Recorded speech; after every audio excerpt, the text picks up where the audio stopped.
I almost didn't go. That's the part one keep coming back to. I was sitting on my couch with papers to grade and leftovers in the fridge and about a dozen small, forgettable reasons to stay home. Theo had called that afternoon and said, "Come over, we're doing a backyard thing, nothing big, just people, food, music." I had told him I'd think about it. For 2 hours I thought about it by not thinking about it at all. And then at 6:45 I put on my jacket, bought a six-pack from the corner store 2 blocks from my apartment, and drove across the city to his house. Theo had a way of making you feel like declining was a personal offense. That was usually enough. The yard was fuller than I expected. String lights had been hung between 2 old oak trees. Someone had set up a speaker near the back fence and it was playing something low and easy. People stood in small groups holding drinks, doing that thing where they talk but also watch everyone else. I knew maybe half the faces. The other half I smiled at anyway and kept moving. Theo found me near the drinks table, shook my hand too hard the way he always did, and immediately got pulled into a conversation with someone across the yard. That was also very Theo.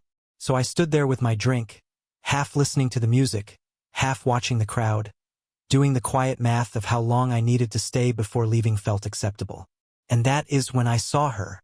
She was standing near the far edge of the patio, slightly apart from the group closest to her. Not in a sad way. In a way that felt like a choice. Like she had decided exactly how much of the evening she wanted to be part of and had positioned herself accordingly. She had dark hair cut sharp along her jaw. She was wearing something simple, nothing that was trying to get attention, but somehow she had all of it anyway. Or at least she had mine. I did not go over right away. I stayed where I was and told myself I was just enjoying the music. But I kept looking over. Once, then again. Then a third time I did not plan. What got me was not the way she looked. It was the way she listened. There was a man beside her talking, gesturing with his drink, clearly in the middle of a story he found very important. And she was listening to him the way most people do not listen to anyone anymore. Still, present. Eyes on him like what he was saying actually mattered. And when he finished, she said something short, and he laughed and she smiled, but barely, like she was rationing it. I found out later from Theo that she was his mother.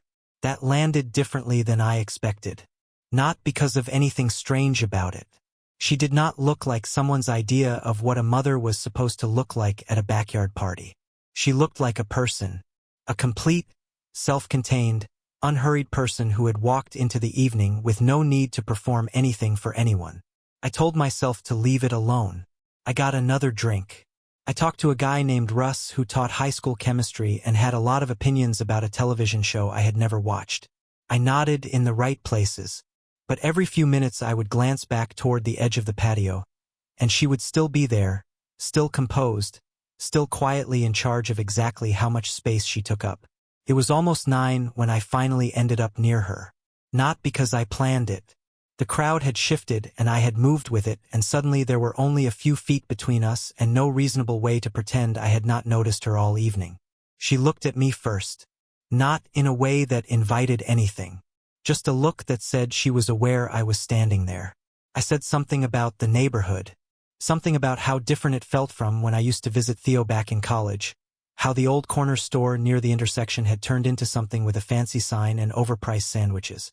She looked out toward the street for a moment. Then she said, "Most things worth paying attention to change slowly enough that people miss it until it is already gone." I did not have a response for that. Not a real one. So I just stood there, and she did not seem bothered by the quiet, and somehow that was enough to open something up between us. We talked for a long time after that. Long enough that the crowd thinned out and the music got quieter, and Theo gave me a look from across the yard that I chose to ignore. Her name was Sarah.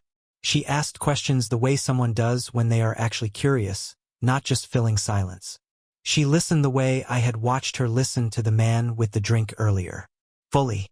Like your words were going somewhere instead of just dissolving into the air. At some point near the end of the night, before the last few guests started saying their goodbyes, she turned to me and said something I was not ready for. She said, "Do not look me up online."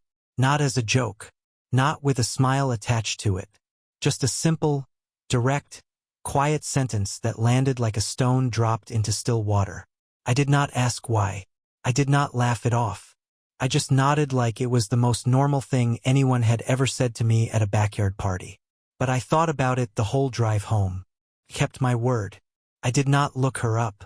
That might sound like a small thing, but you have to understand, I am the kind of person who looks everything up. If someone mentions a restaurant, I have already read 12 reviews before the conversation is over. If a student references a book I do not know, I have the author's biography open on my phone within the hour. I am curious by habit. It is almost a reflex. So choosing not to search her name was a deliberate decision I had to make more than once. Once when I got home that night and sat down on my couch. Once when I was lying in bed and my phone was right there on the nightstand. Once more in the morning when the question was still sitting in the back of my head like something I had left unfinished. I let it sit there, and I went about my week. I had a stack of essays to return on Monday. I had office hours on Tuesday that one student actually showed up to, which felt like a small miracle. I had a faculty meeting on Wednesday that lasted 40 minutes longer than it needed to. The week moved the way weeks do when nothing dramatic is happening. Steady. Unremarkable. Fine. But I kept thinking about what she said. Not just the words. The way she said them. That calm, unhurried delivery. Like she had given that same instruction before and already knew some people would follow it and some would not, and she had made peace with both outcomes. I wondered which kind of person she expected me to be. 9 days after the party, I was at a small bookshop on the east side of the city. The kind of place that has been in the same building for decades and smells like it. Narrow aisles. Wood floors that announce every step you take. A hand-lettered sign near the door that said something about browsers being welcome and Rush being optional. I went there a few times a month when I needed to think without actually admitting I needed to think. There was something about being surrounded by other people's words that made my own thoughts easier to sort through. I was looking for a specific collection of essays I had been hunting for a while. A professor I admired had mentioned it in a talk 2 years ago, and I had never quite tracked it down. I had checked 2 other shops and ordered it once only to receive the wrong edition.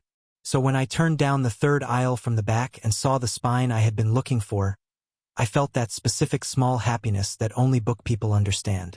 Then I saw who was holding it. Sarah was standing at the shelf with the book in one hand and her other hand resting lightly on the shelf beside her, reading the back cover the way someone does when they are deciding whether to take a second copy. She had not seen me yet. I stood there for probably 3 full seconds doing absolutely nothing. Then she looked up. There was a pause. Not an awkward one. More like the kind that happens when 2 people are both processing something at the same time. I said this is either a coincidence or the universe is showing off. Something moved across her face. Not quite a smile. The beginning of one. She held the book out toward me and said, I already have a copy at home. It is worth reading. Just do not rush it. I took the book. Our fingers did not touch. It was a simple, clean handoff. But something about the ordinary ease of it felt significant in a way I could not immediately explain. We ended up at the coffee place next door almost without deciding to. She ordered something plain. I ordered something I immediately forgot the name of. We sat at a small table near the window and the city moved outside the glass and neither of us seemed in any hurry to be somewhere else. She was different than she had been at the party. Still composed, still precise, but slightly less like she was managing the distance between herself and the rest of the room. She asked about my work. I told her I taught literature at a small college nearby. She asked what that actually meant day to day, not as small talk as a real question. I told her about the students who arrived thinking literature was about memorizing plots and left understanding it was about learning to pay attention. She listened without interrupting. Then she asked which writers I actually believed in. Not which ones I assigned. Which ones I believed in. That is not a question most people ask. I thought about it for a moment before I answered. I told her the ones who did not try to make things prettier than they were. The ones who wrote about hard things without asking you to feel better about them afterward. She nodded slowly and said, so honesty. Even when it costs something. I said yes. Exactly that. She looked out the window for a moment. Then she said, that is either very brave or very naive. I said probably both. She looked back at me then, and something in her expression shifted. Just slightly. like a door that had been closed moved an inch without anyone touching it. We stayed at that table longer than either of us planned. Then we walked along the riverfront even though the wind off the water was sharp and neither of us had dressed for it. We talked about cities we had lived in, books we had given up on halfway through, the specific strange feeling of finishing something you loved and not knowing what to do with yourself after. By the time we said goodbye near the corner where our directions split, something had settled between us. Quiet but real. The kind of thing that does not need to be named to be understood. I walked back to my car thinking about what she had said about honesty, about how it is either brave or naive, about how most people never find out which one they are until something actually asks them to choose. I did not know it yet, but I was going to find out soon enough. She was used to it. That was the part one could not stop thinking about. Not the way people pulled back when they recognized her. Not the quick exits or the sudden change in tone. It was the fact that she had stopped being surprised by any of it. She had watched it happen so many times that her face had learned how to stay still while it did. I noticed it the first time about 3 weeks after the bookshop. We were at a small coffee place near the university, the kind with mismatched chairs and a chalkboard menu. A woman came in, saw Sarah, and walked straight over with a big smile. They exchanged a few words. Then something shifted. The woman's smile stayed on her face but left her eyes. She made an excuse about needing to find a table and walked away. Sarah picked up her cup and took a slow sip like nothing had happened. I did not say anything that day, but I filed it away. It happened again at a farmer's market the following Saturday. A man in a gray jacket stopped mid-step when he saw her. He came over, shook her hand, asked how she was doing. 2 minutes later he was gone. No real reason, just gone. And Sarah watched him leave with that same expression. Steady, quiet, practiced. I started paying attention differently after that. She was warm with me in a way that felt carefully measured, like she was deciding how much to give and when. She laughed at things I said but not right away, like she wanted to make sure it was actually funny before she let herself react. She asked good questions, the kind that made you feel like your answer actually mattered to someone. But whenever a conversation got close to something personal, something about her life or her past, she had this way of steering it sideways without making it obvious. One moment we would be heading somewhere real, and the next we were talking about a documentary she had watched or a restaurant she wanted to try. I liked her. That was the problem. I liked her enough that I noticed all of it. About 4 weeks after the bookshop, we were walking along the riverfront after dinner. It was a cool night and the lights from the bridge were reflecting off the water in long broken lines. We had been talking easily for most of the walk, nothing heavy, just the kind of conversation that fills space without demanding anything. Then out of nowhere I said it. Why do people always look at you like that? She did not answer right away. She kept walking, kept her eyes on the water. A few seconds passed, then a few more. Because they find out who I am, she said. And then they decide it is too complicated. I waited. I figured there was more coming. There was not. Not that night. She said it the same way someone reads a weather report. No drama. No invitation to ask more. Just a fact she had learned to carry without putting it down. I did not push, but I thought about it the whole drive home. The following week she called me on a Wednesday evening. Her voice was different, quieter than usual, like she was choosing her words before she even picked up the phone. She asked if I could come over. Not sometime this week. Now, she said it the way people say things when they have been sitting with a decision long enough that waiting 1 more hour feels impossible. I said yes before she finished asking. I got in my car and drove across the city to her apartment. The streets were mostly empty and the radio was playing something I was not listening to. I kept thinking about the way her voice had sounded. Not scared. Not upset. More like someone standing at the edge of something and deciding whether to step forward. Whatever was waiting on the other side of her door, I had the feeling it was going to ask something of me. I just did not know what yet.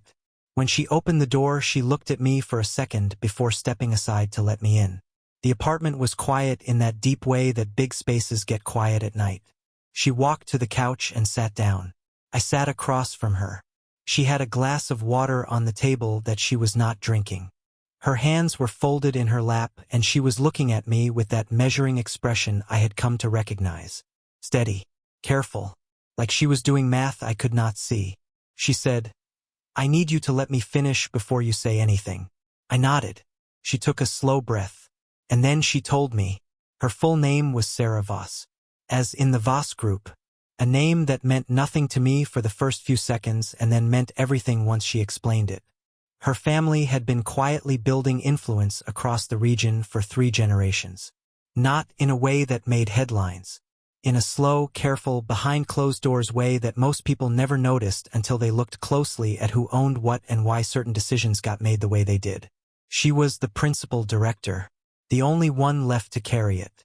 She had been running it for 5 years, ever since her father stepped back for health reasons. She said all of this looking just past my shoulder, like meeting my eyes while saying it would make it harder. I listened. I did not move. I did not interrupt. And then she got to the part that made everything else make sense. She said there was an agreement, not a prenuptial arrangement. She was clear about that. Something earlier. Something more absolute. Anyone who wanted to be in her life in a serious way had to sign a legal document before things went any further. A document that said plainly, without any room for interpretation, that the other person had no financial claim, no access to her assets, No inheritance consideration. no ability to build anything from her name or her family's legacy. Nothing. If it ever ended, they walked away with exactly what they came in with. Not $1 more. She said it without apologizing. But she did not say it easily either. Her voice was steady in the specific way that voices get steady when someone has had to say the same hard thing enough times to stop flinching at it. It is not about trust, she said. She finally looked at me. It is about knowing.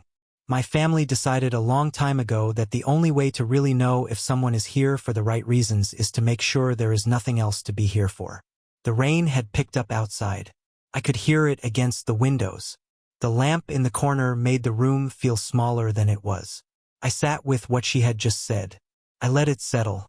And then I asked her the question I actually wanted answered. How many people have walked out after hearing that? She did not answer right away. She looked at the glass of water on the table. Then she said, "Enough that I stopped counting." There was no bitterness in it. No anger. Just a flat, honest answer that had long since stopped surprising her. Like a door that had been left open so many times that she had stopped expecting it to stay closed. I thought about the woman at the coffee shop who smiled and then left. The man at the farmer's market who shook her hand and disappeared. The way Sarah watched people go with a face that did not change. She had not built that face overnight. She had built it one exit at a time, slowly, the way you learn to stop leaning on something that keeps giving way. She was not sitting across from me because she trusted easily. She was sitting across from me because she had decided, for reasons I did not fully understand yet, to try one more time. And she was already bracing for the part where I proved her right about people. I leaned forward with my elbows on my knees and looked at her directly. "Send it to me," I said. She blinked. Just once. Like the words had landed in the wrong order. "Right now," I said. "Whenever it is ready. I will read it. I will sign it." She studied me for a long moment. Long enough that I could feel how hard she was working to believe it. Her eyes moved across my face like she was looking for the part where I would take it back. Then she said it quietly, so quietly I almost missed it. "Everyone leaves after this. You should know that." I did not look away. I did not fill the silence with something easier.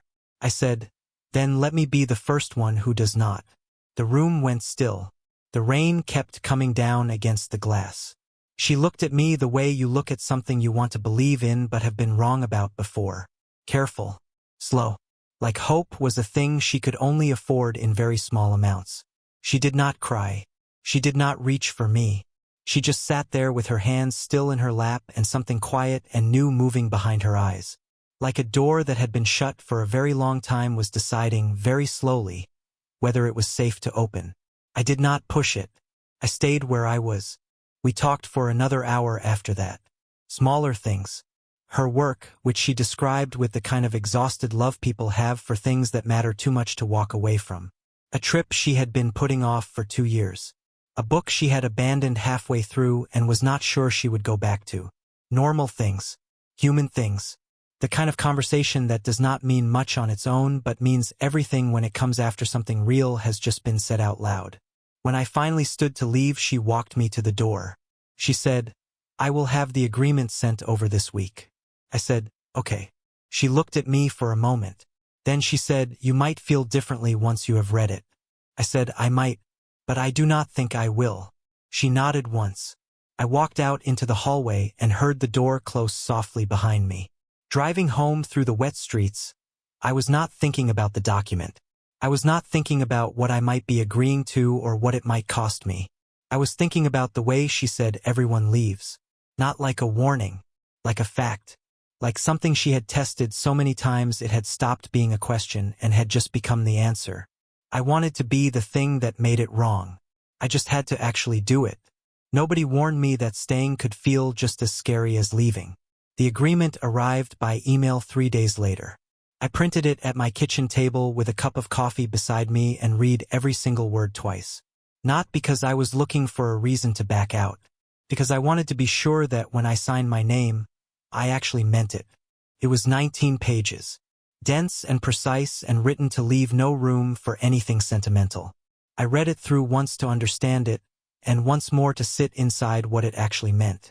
Then I signed it on a Thursday afternoon, scanned it, and attached it to a reply. I sat with my finger hovering over the send button for just a moment. Not from fear, from the weight of what I was actually doing. Most people agree to love someone without a safety net every single day without thinking about it. But when it is written down, when it is printed and signed and filed somewhere official, it stops being a feeling and becomes a fact. I hit send. Sera repli d'Ectine minute latte. 2 words. Thank you. That was it. No relief pouring through the screen. No warmth or celebration. Just 2 words that somehow carried everything she was not yet ready to say out loud. I read them twice and put my phone face down on the table and sat there for a minute. I was learning her language. She did not say "I trust you" with words. She said it by still being there the next morning. By texting when she said she would. By saving a book review she thought I would like and sending it 3 days later without explanation. That was how she talked. And slowly, I was starting to understand her. The week that followed felt almost normal. We had dinner at a small Moroccan place she liked near the university. We argued about whether a well-known novelist had actually earned his reputation or simply had the right last name at the right time. She won the argument. She knew it. She was kind enough not to say so a second time. Walking back to her car that night, she slipped her hand into mine without making anything of it. No announcement. No moment. Just her hand and then mine and then both of us walking like that was how it had always been. I remember thinking that was the quietest and most serious thing that had happened between us so far. But quiet does not last. My department chair called me into his office on a Tuesday morning and closed the door. He never closed the door. He sat across from me and folded his hands carefully on the desk and said he wanted to ask me something as a colleague, not as my boss. He asked if it was true I was involved with Sarah Voss. I said yes. He looked at me the way someone looks at a friend walking towards something they can see but cannot quite put into words. He told me people were talking. Not at the college necessarily, but in certain circles.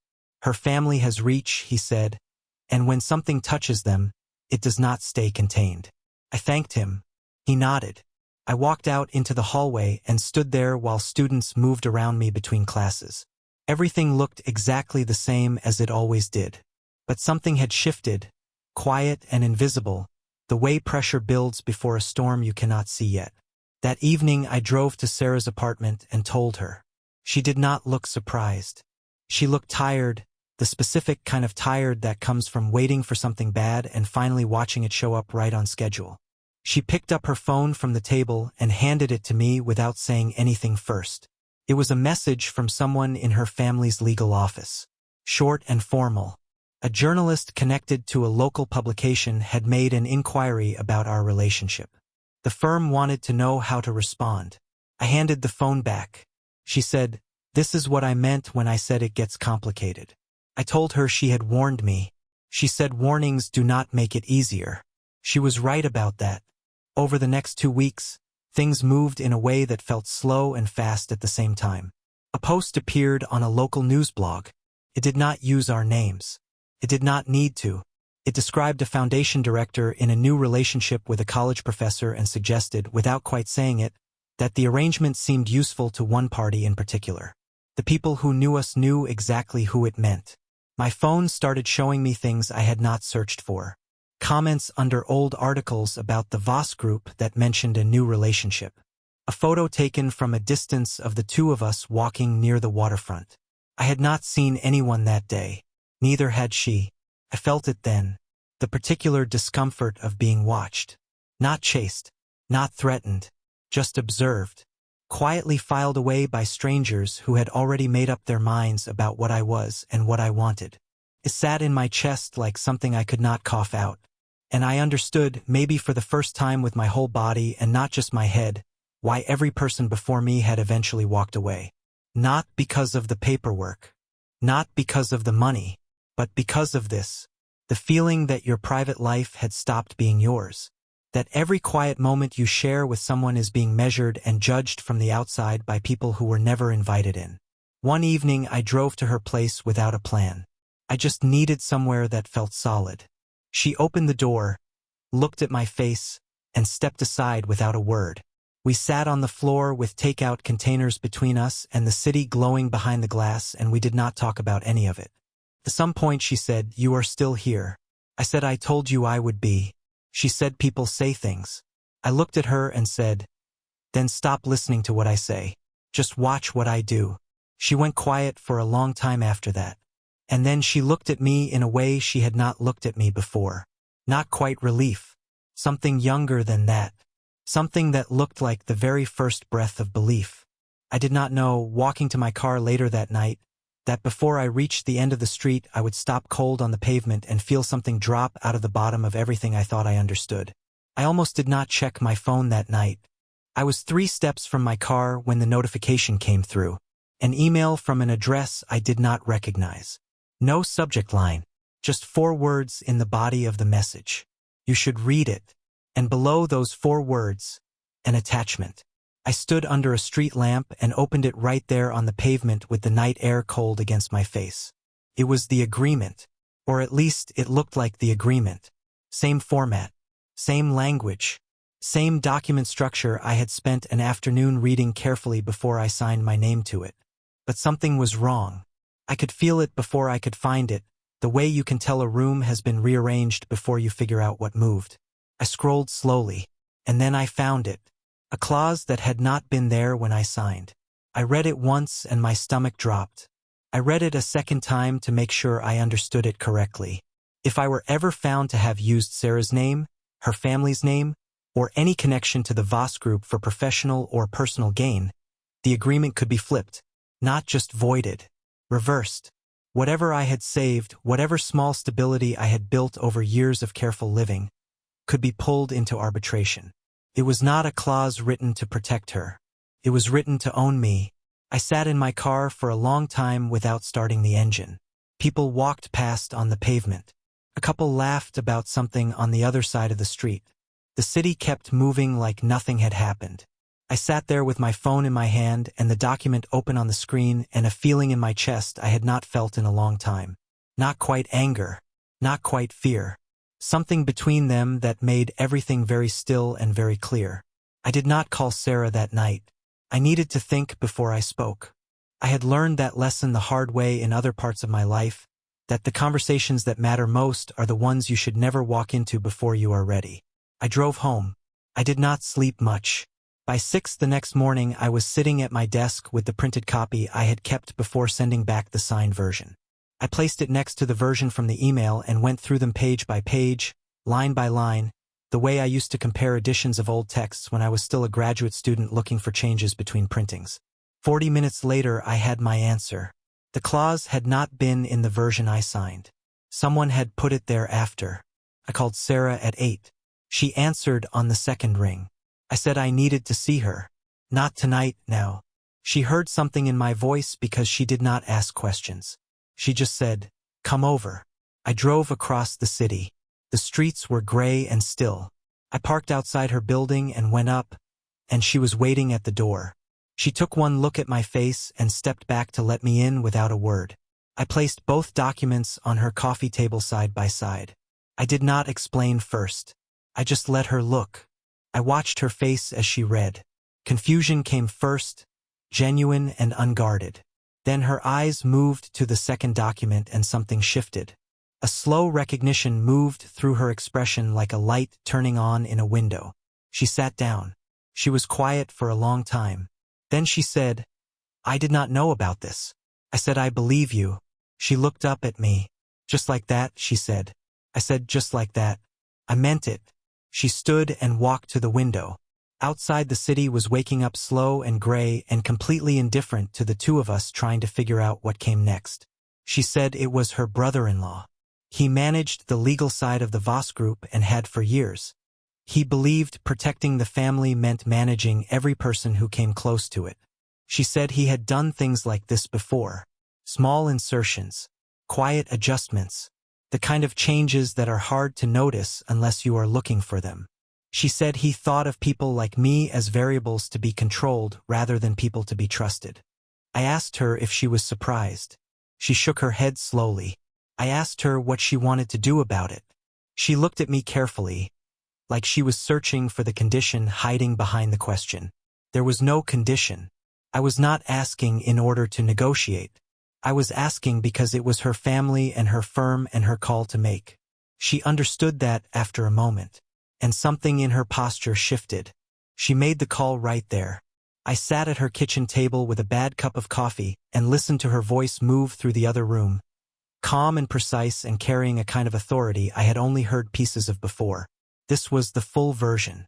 The call lasted 11 minutes. When she came back into the kitchen, she looked lighter. Not happy exactly. Lighter. Like she had been carrying something for a long time without telling anyone and had finally been allowed to put it down. She said it would be corrected. The filed version would be amended and the clause removed. I said good. She sat down across from me and looked at the table for a moment. Then she said, "I keep waiting for you to decide this is too much." I told her everyone has a limit. She asked what mine was. I said dishonesty, contempt, someone who stops trying. I looked at her. "None of those are you." She was quiet. Then she said, "I think I have been treating this like a test I was already failing. Like the ending was already written and I was just watching it arrive on schedule." I asked her what she thought now. She looked at me for a long moment, open in a way I had not seen from her before. No careful measuring, no quiet bracing, just her face and whatever was actually moving behind it. She said, "I think I had the ending wrong." We stayed at that table for 2 more hours. We talked about her work, which she clearly loved even when it wore her out. We talked about my students, the ones who showed up with something real in their eyes. We talked about what we both wanted from the next few years in ways neither of us had said out loud before to anyone. It was the most honest conversation I had ever sat inside of. Not because we said perfect things, because we said true ones. Weeks passed after that. The amended agreement was filed and the clause disappeared like it had never existed.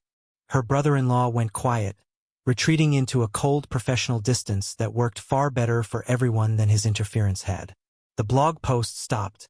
The photo from the waterfront got buried under newer headlines and was forgotten by everyone except us.